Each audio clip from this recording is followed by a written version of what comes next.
You have to understand how lucky you are. Over in that house is a kid who thinks you are the greatest.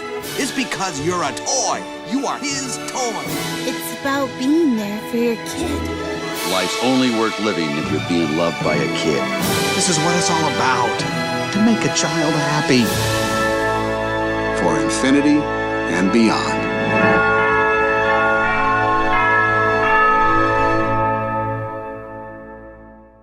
Toy Story is without a doubt one of the best animated franchises of all time. Everyone on the earth has seen these movies. Like, come on. The writing, memorable characters, set pieces, and emotional moments that not only tug at the heartstrings, but just pull the heart apart altogether. I mean, Toy Story has so many guys that I remember. And some I shouldn't remember, but I do remember. You got Woody, Buzz, Jessie, Rex, Slinky, Mr. and Mrs. Potato Head. I mean, the Potato Heads, the wrestling guy from the first one, the snake from the first one, and Lenny. And I bet you guys didn't even know his name was Lenny. Hey, where's Lenny? Right here, Woody. And this hooker right here. I mean, did anyone realize that she was a hooker when they were little? I mean, like, wow. Today, I'm going to give my thoughts on every Toy Story movie, starting with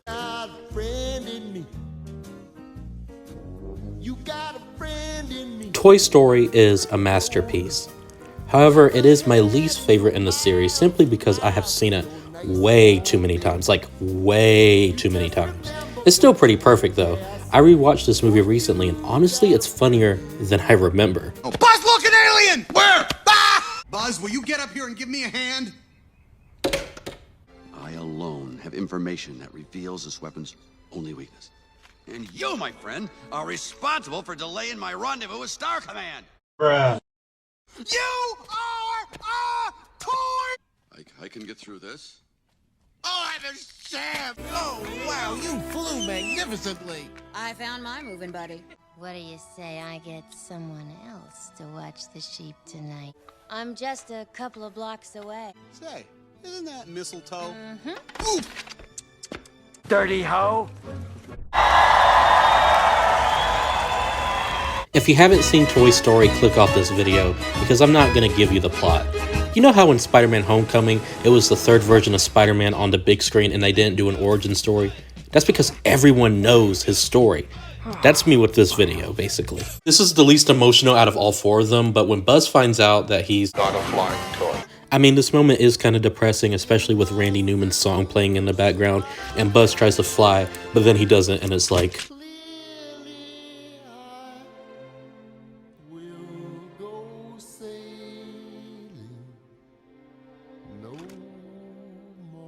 But it's okay, because your boy does this. Hey, Buzz! You're flying! But the animation? Woohoo, the animation. Now, we are so accustomed to realistic animation, like Pixar Soul. I mean, look at this shit.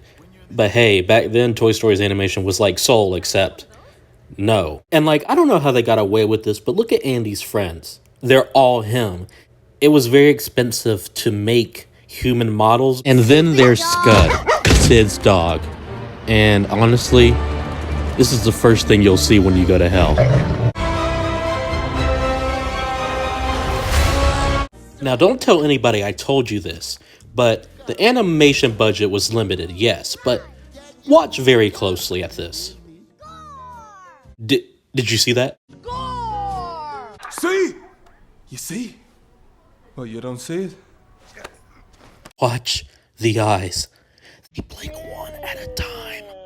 Okay, but again, you guys, Toy Story is great. It's a masterpiece. I mean, it's a classic. The movie was a huge achievement. It was the first film entirely in CGI. And it's just, I don't know what else to say. I mean, I give it a 9 out of 10. Infinity and beyond!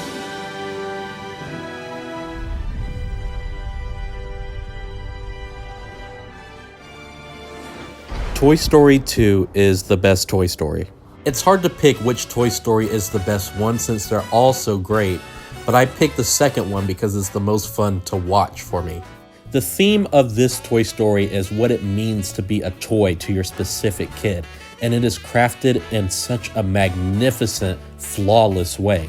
Woody has to deal with the fact that Andy will not stay young forever, which means when he grows up, he won't be played with at all. And now he has the chance to be put in a museum to be admired by tons of kids, endless amounts of kids, but they will never be able to play with him. Every Toy Story introduces a batch of new characters, but this film introduced the most iconic sets of new characters, like my girl Jessie, who I fell in love with after... You know, she blew my eardrums out. But I know another person who loves Jessie just a little bit too much.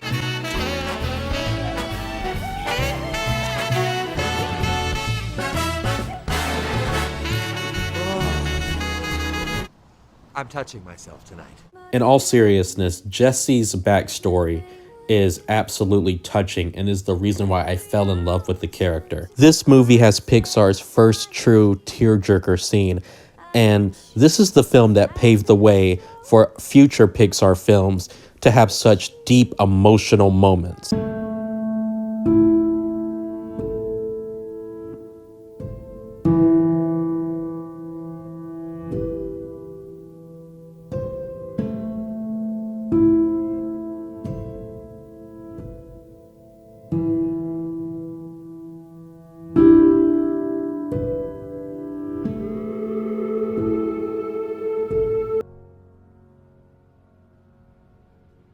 You never forget kids like Emily or Andy.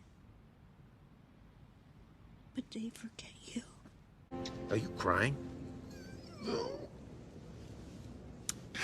Yes. Toy Story 2 is the perfect sequel. All of its themes are woven into the plot in just a tremendous way. And to top it off, the ending is such a banger. I mean, my boy Wheezy can sing, but the final conversation in the movie is what hits home. You still worried? About Andy? Nah. It'll be fun while it lasts. I'm proud of you, cowboy. Besides, when it all ends, I'll have old Buzz Lightyear to keep me company. For infinity and beyond. Toy Story 2 gets a perfect 10 out of 10. Now everybody shut up so I can listen to the best rendition of You Got a Friend in Me. Me. You got a friend in me. You got a friend in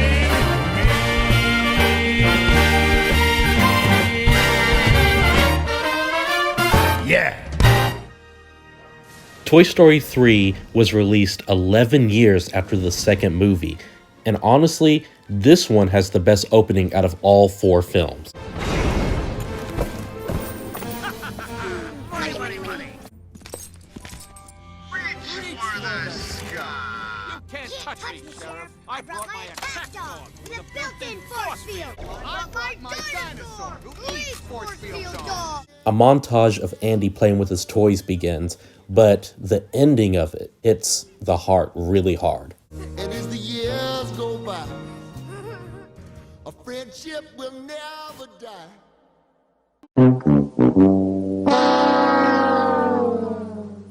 Our boy Andy has grown up and he is ready to go to college, which Woody and the rest of the gang are just heartbroken about. But honestly, they need to be happy for my boy because stuff is about to happen.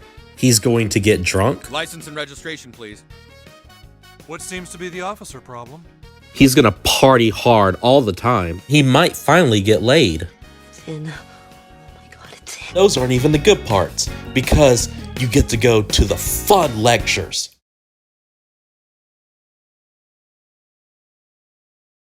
Open your text. Molly is grown up now and the toys watch her put Barbie in a box to be taken to a daycare. Poor Barbie.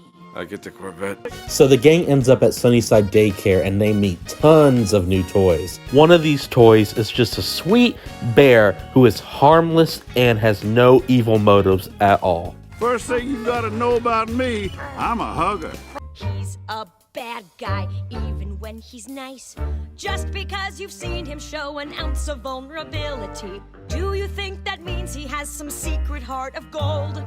And Barbie meets a special one. Love your leg warmers. Nice ass.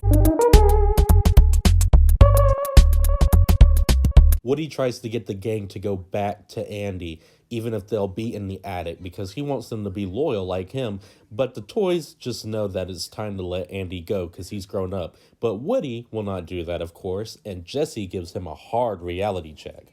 Woody, wake up! It's over! Andy is all grown up! Screw you guys. I'm going home. Woody! Screw you guys. Home. So Woody ends up at Bonnie's house, and he meets her toys, and one of them is really underrated. Excuse me, I'm trying to stay in character. Some Oscar shit right there. Woody finds out that Lotso is evil, and he goes back to Sunnyside to break the other toys out. And it turns into a prison escape movie, kinda, which is kinda cool. Damn, this is the longest Toy Story. They almost escape, and Lotso gets thrown into the garbage, but of course the aliens mess up the whole escape plan, and Woody gets dragged down with Lotso. Lotso and the rest of the gang end up at the dump, and the most intense moment in the entire franchise happens. That escalated quickly. I mean, that really got out of hand fast. And then Lotso does something that gave my 9-year-old self chills, and it still haunts me to this very day. Just push it! Push it! Push it! Where's your kid now, Sheriff? Toy Story 3 holds a special place in my heart. It is the first movie that ever made me feel an emotion of true sadness. The aliens I was just mad at like a minute ago end up saving the gang. And I remember the audience went absolutely crazy when they said, "It's a theater experience I will never forget." And Pixar, being Pixar, makes another sadder scene after that one to really make you cry. Andy finally decides to give up his toys. But when Bonnie reaches out for Woody, he hesitates. And it says so much about their friendship. And Andy gives the best monologue at the end by saying, "Now Woody, he's been my pal for as long as I can remember. He's brave, like a cowboy should be, and kind and smart. But the thing that makes Woody special is he'll never give up on you. Ever. He'll be there for you, no matter what." Andy finally gives Woody to Bonnie, and they play together. And the reason this scene makes many people cry is the fact that Andy is reliving his childhood. It reminds us all of the first time we ever watched this amazing series. Toy Story 3 gets a 9.5 out of 10. The camera pans up to the beautiful shot of the clouds that reminds us of the very first shot of the first movie. And then the credits roll. Pixar was smart enough to stop the series at the third movie because it was such a perfect ending. I'm not a toy! Hey, somebody get him before he pokes an eye out. Okay. Toy Story 4 is the final chapter in the entire series. And is Toy Story 4 even necessary? Well, my answer is... Okay, hold up. I gotta talk about the animation. The animation is so flawless. Like, is that even the same kid? The pipe cleaners look so real. Is that a real road? And Bo Peep, oh my God, she looks good. Haven't even seen the cat yet. Y'all haven't seen the cat. That's a real cat. It's a real cat. I mean, look at Scud and then look at the cat. That's a real cat. I mean, that is enough about the animation. Was Toy Story 4 necessary? No. The next question is, did I like it? And the answer to that... Oh my God, look at the animation. Look at that animation. Oh my God. But no, it was pretty good. Basically, the story of Toy Story 4 deals with Woody and his relationship with Bo, which was pretty, underdeveloped ever since the first two films. Bo was not in the third film at all, but the fourth one reunites Woody and Bo at last. Kids lose their toys every day.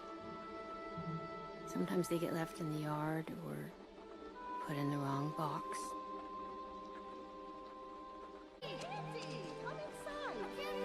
I swear to God, if I hear another thing or see another thing about Woody and Andy's relationship, I'm gonna lose it. Actually, this movie is pretty refreshing because it deals with the fact of Woody trying to be his own person rather than to be stuck under some kid like Andy or Bonnie. Speaking of which... Mailman, and the sheriff. Okay, bye, toys. And I know Bonnie's just some snot-nosed little kid, but you promised our boy Andy you would take good care of Woody. And now look at him. He's in a closet, all depressed. Bonnie, do you remember when Andy said,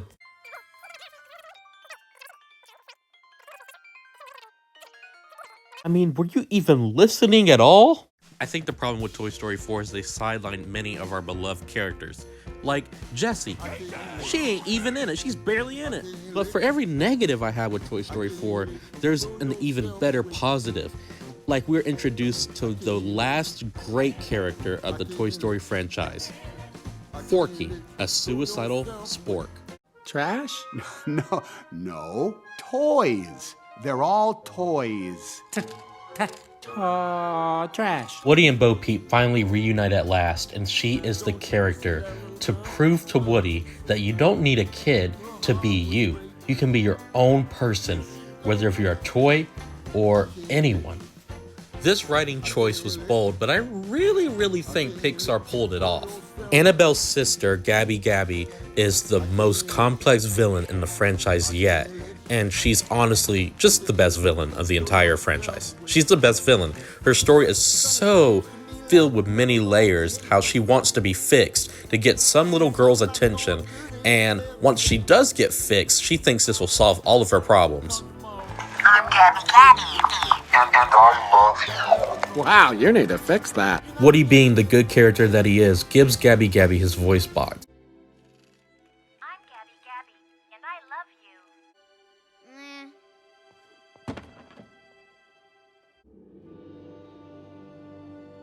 Okay, let's move away from the drama and talk about the comedy. Keegan-Michael Key and Jordan Peele play as Ducky and Bunny, and they get the most laughs out of anyone in the movie. I have a kid. You got a kid? Like a kid? Like a human kid? Not a baby goat? We're gonna get a kid. All right, let's go. Where's Forky? Long story.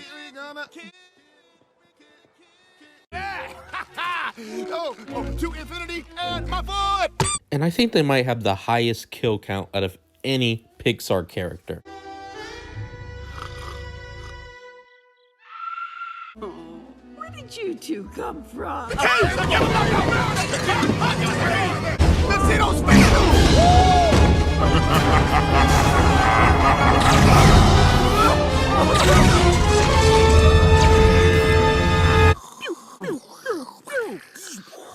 Okay, so it turns out Toy Story 4 is hard to talk about, considering it only came out 2 years ago, and I really don't want to get into spoiled territory.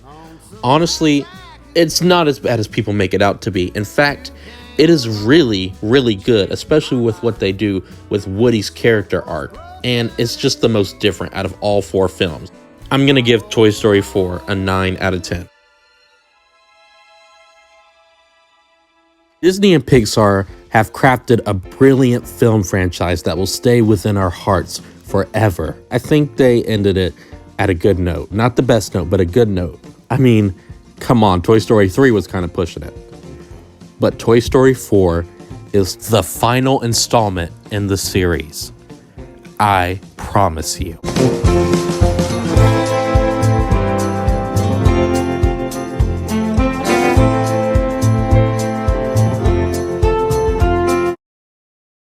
Aw, what the fuck?